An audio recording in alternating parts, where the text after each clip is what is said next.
What's good, everybody? It's your boy, O'Shea Duke Jackson, back at it again with another episode of the Celebrity Junk. Now, many of you guys have sent me this particular clip from TLC, the movie house or TV station, rather, that's on cable. And there is a show by the name of Seeking Sister Wife. And you have this particular brother whose name is Nick, and he is married to April and Jennifer. Now, both of them are highly skilled managers, professional women. One is obviously a little bit bigger than the other, and they bring in all of the income. And Nick is considered the trophy husband, and he gets sex whenever he wants. They are definitely treating him in a great way, and it kind of gets me to thinking, what options does the average black man have?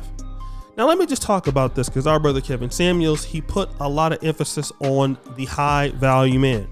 And that is a guy who, is highly productive, high earning, and things like that. And most of us want to become that kind of guy. But the reality is that many of us are not going to be that. There are some brothers out there that are content with what they have. They don't have some kind of, desire to take over the world, but they still want to be able to get the highest quality mate that they can get. And in America, we kind of look at it and say, well, if you're a guy making a certain amount of money, you're relegated to having, some woman, and that's it. But in the case of Nick, Nick is not considered really a high value guy. He doesn't even work.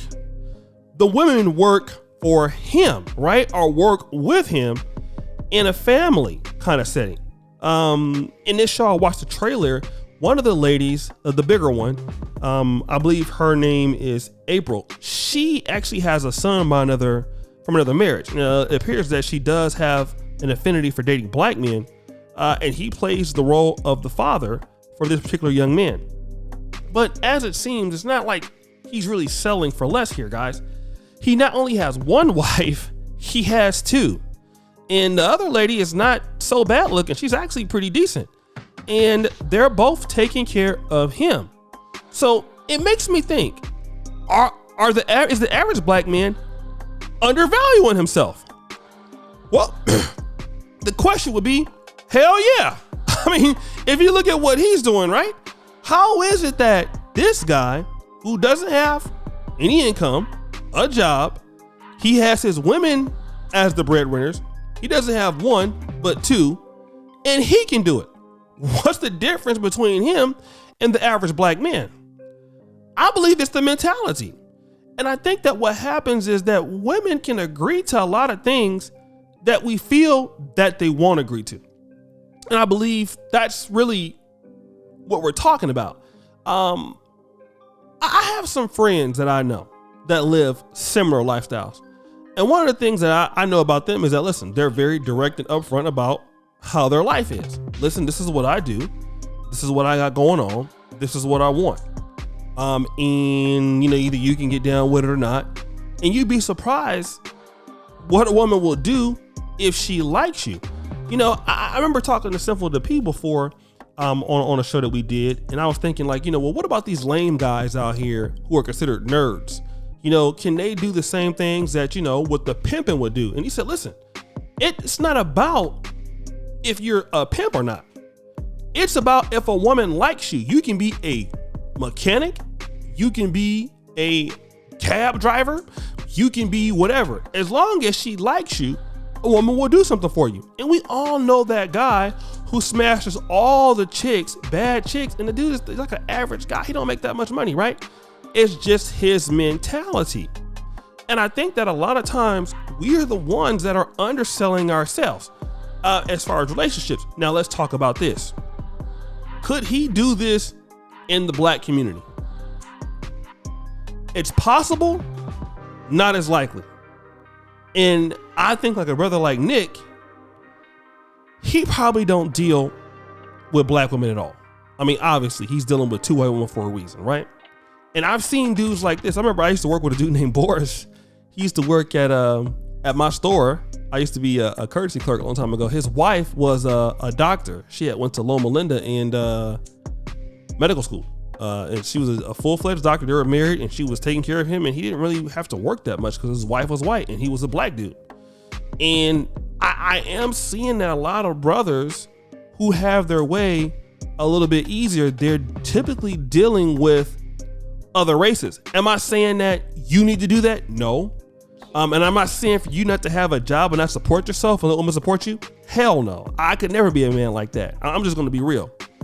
However, I am seeing the trend of black men going into a different route with favorable conditions. Now, this can happen for many reasons. Some black men end up, in states where a lot of black women are not. If you're in Wyoming, you're in Idaho, you're in Utah, Minnesota, places like that. Okay, I get it. But there is probably some less resistance there. Some other groups of women are just a little bit more favorable. They understand what you're trying to get accomplished, and their particular, wherever they come from, the men in their community have kind of taught them that, hey, a man is a leader. And that's why a lot of times when women see black men in these predominantly white institutions and these white colleges, and they see these black men, they understand that they're black, but they're also looking at what they feel as good leadership skills. And just because, here's the difference between a lot of non-black women and black women. Just because I'm an IT manager, like one of the ladies was, it doesn't mean that I'm not going to be a submissive woman. That's the difference. Other groups of women, I've noticed this, no matter what they do, they are more likely to steal, be submissive to the man because they're going to defer to him. Just because they are a lawyer, they are a doctor, it doesn't mean that they are not going to be submissive to the man. Whereas in the black community, if you have a woman that's an IT manager, oh, hell no, I'm not coming home submitting to you.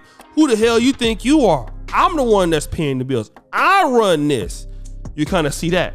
Where in the case of where he's dealing with, his women are bringing in or earning the money, but they defer to him. And that's another thing too about the male-female dynamic. Just because you do what you do at your job, it doesn't mean you get to wear that hard hat at home. No, when you come home, you're no longer medical doctor or cardiologist. You're no longer a Juris Doctor at Yale lawyer. You are my wife. I don't want to wash the dishes tonight. Okay? You're going to wash. All right? No, you can't wear that out. No, you're going to be a wife. When you get out, when you come back into this house, in my house, you're a wife. That's it. You don't like it? You ain't got to be married to me. But when you're in this house, you're going to be a woman. But most sisters going to have a problem with that because they haven't been trained in that area. This is why women of other races, when they get those good degrees and they get those nurses and stuff like that, they understand what I do at work is not different from my sex, my femininity. That's the big difference here. And I think that's what you're seeing in this particular case. But guys, what do you think? Could you be dealing with two wives? I know I couldn't. It's hard enough dealing with just one. But guys, let me know what's going on. It's your boy, O'Shea Duke Jackson, back at it again.